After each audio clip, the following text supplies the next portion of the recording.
और अपार शुभकामनाएं। मुझे भाषण का कोई अनुभव नहीं है, लेकिन फिर भी मैं एक दो बातें करूंगा अपने बच्चों के साथ। वैसे यहाँ हमें बुलाया गया है 108 सेवक को मुख्य अतिथि के रूप में, लेकिन 108 सेवक आपकी इस फैमिली का अपना एक सदस्य मानता है, अतिथि नहीं।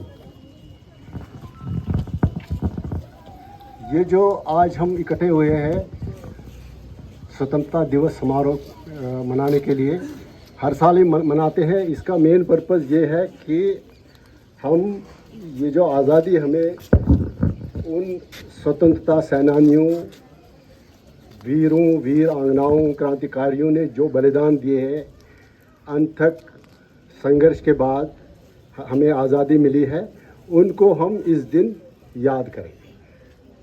इसका मेन पर्पज़ यही है। इस बारे में मुझे ज़्यादा नहीं कहना है, लेकिन मैं दो तीन बातें बताऊंगा कि ये जो कनेक्टेड है विद स्वतंत्रता। पहली बात, जो ये आज़ादी हमें मिली है, आज़ादी का मतलब क्या है? मतलब जब हम 1947 में से पहले हम आज़ाद नहीं थे, ये मान के चलते हैं, तो इसका मतलब है कि हम अपने हिसाब से कोई डिसीजन, कोई निर्णय नहीं ले सकते थे। तो आज़ादी के बाद हमें ये हक मिला, ये राइट मिला कि हम अपने बारे में अपने डिसीजंस खुद ले लें। लेकिन जब ये हक हमें मिलता है कि हम कुछ भी करें बिना रोक टोक के, जो हमें मर्जी आए, उसमें हमें ये ख्याल रखना है कि मेरी किसी भी एक्शन से या मेरे किसी भी वक्तव्य से, किसी बात से किसी दूसरे को कोई हानि न पहुँचे, कोई परेशानी ना हो। इसलिए जब हम ये आज़ादी की बात करते हैं तो राइट्स के साथ साथ हमें ड्यूटीज़ का भी ख्याल रखना ज़रूरी है। दूसरी बात, ये जो आज़ादी हमें मिली है, कैसे मिली है? इसके लिए हमारे बहुत से हज़ारों जो हमारे क्रांतिकारी हैं, उन्होंने काफ़ी परिश्रम करके, संघर्ष करके, बलिदान दिए, अपनी जान की आहुति दी, तभी हमें आज़ादी मिली। तभी हम आज हम खुली हवा में सांस ले पा रहे हैं। ये जो बच्चे हैं, इनसे मेरा ये आग्रह रहेगा, एक्सपेक्टेशन रहेगी कि ये जो हमें आज़ादी मिली है, जिनकी वजह से हमें आज़ादी मिली है, उनके बारे में आप ज़रूर कुछ पढ़ें। जो हमारे टीवी सीरियल्स आते हैं स्वतंत्रता संग्राम के बारे में, या कुछ फिल्म्स आते हैं, उनको ज़रूर देखें। हम आपकी हर स्कूल की लाइब्रेरी में भी छोटी छोटी बुकलेट्स होती है हमारे ये जो क्रांतिकारियों के बारे में, या जो लीडर्स जिनने संघर्ष किया है, उनके बारे में ज़रूर पढ़ें। आपको पता चलेगा कि कितनी मेहनत के बाद, कितनी बलिदान के बाद ये जो आज़ादी हमें मिली है, और इसका वैल्यू क्या है।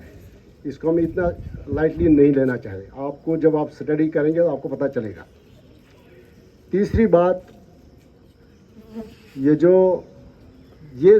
जानना ज़रूरी है, हमें तो आज़ादी मिली, लेकिन हम गुलाम क्यों थे, कैसे गुलाम हुए थे, ये देखना ज़रूरी है। अगर हम 200 साल अंग्रेज़ों के गुलाम रहे, उससे पहले भी हम चाहे मुगलों के रहे, चाहे फ्रेंच के रहे, चाहे पुर्तगीज़ के रहे, जिसके अंडर हमने काम किया है, तो क्या ये देखना ज़रूरी है, क्या उनमें इतनी ताकत थी, हमसे ज़्यादा ताकत थी, या उनकी संख्या हमसे ज़्यादा थी? बिल्कुल नहीं। ना वो संख्या में ज़्यादा थे, ना ताकत में ज़्यादा थे। फिर क्या वजह हम उनके गुलाम हो गए? ये रीज़न जानना बहुत ज़रूरी है, ताकि हमें ये पता चले कि हम जो पास्ट में हमें गलती की है हिस्ट्री में, वो फिर से न दोहराएं।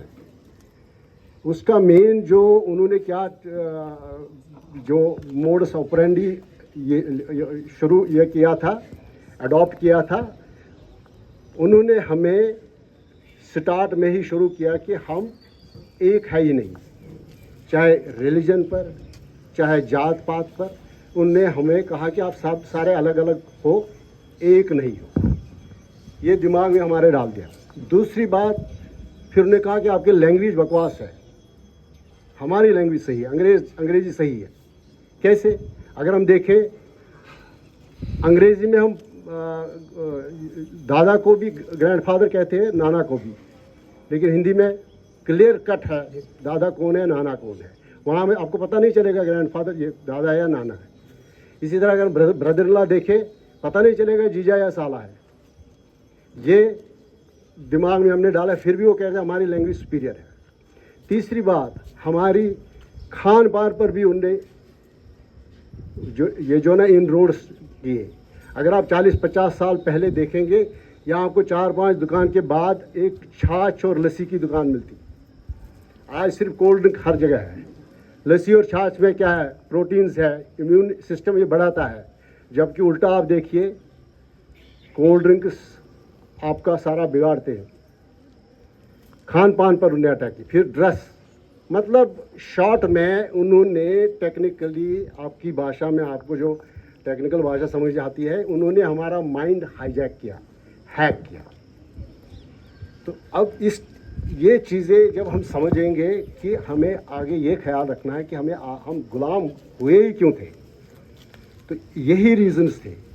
तो ये आप इसका ख्याल रखेंगे कि आगे अपनी स्वतंत्रता को मेंटेन रखने के लिए हमें अपने माइंड को हैक नहीं होने देना है। किसी की चिकनी चुपड़ी बातों में नहीं आना है। अगर आपने जलियांवाला बाग तो सुना है, जलियांवाला बाग में किन्होंने गोलियां चलाई थी हमारे लोगों पर? कौन थे वो अंग्रेज़ नहीं थे, अंग्रेज़ भी थे, लेकिन हमारे लोग थे जिनको कुछ लालच देकर, पैसे देकर, पोस्ट देकर, ज़मीनें देकर अपनी तरफ उन्हें कर दिया। इन चीज़ों का आपकी जिम्मेवारी है, ये ख्याल रखना है। तो लास्ट में मैं एक बार कहूँगा कि जैसे हमारे घर में जो भी होते हैं, गाड़ियाँ होती है, रेफ्रिजरेटर्स होते हैं, जितने भी गैजेट्स होते हैं, उनका तो हम ख्याल रखते हैं, पक्का रखते हैं ना। इसी तरह जो नेशन की हमारी प्रॉपर्टी है, नेशन हमारा है, देश हमारा है, हम देश के हैं। हमारे जितने भी ये पर्वत है, रोड्स है, झील है, नदियां हैं, जंगल है, ये भी हमारी प्रॉपर्टी है। तो आपको ये सेंस ऑफ बिलोंगिंगनेस होनी चाहिए कि सिर्फ मेरे घर की चीज़ें मेरी नहीं है, बल्कि देश में जितनी भी चीज़ें मेरी है और उनका पूरा ख्याल रखना है। बस इससे ज़्यादा मैं इस स्वतंत्रता के बारे में ज़्यादा नहीं बोलूँगा, लेकिन चूँकि मैं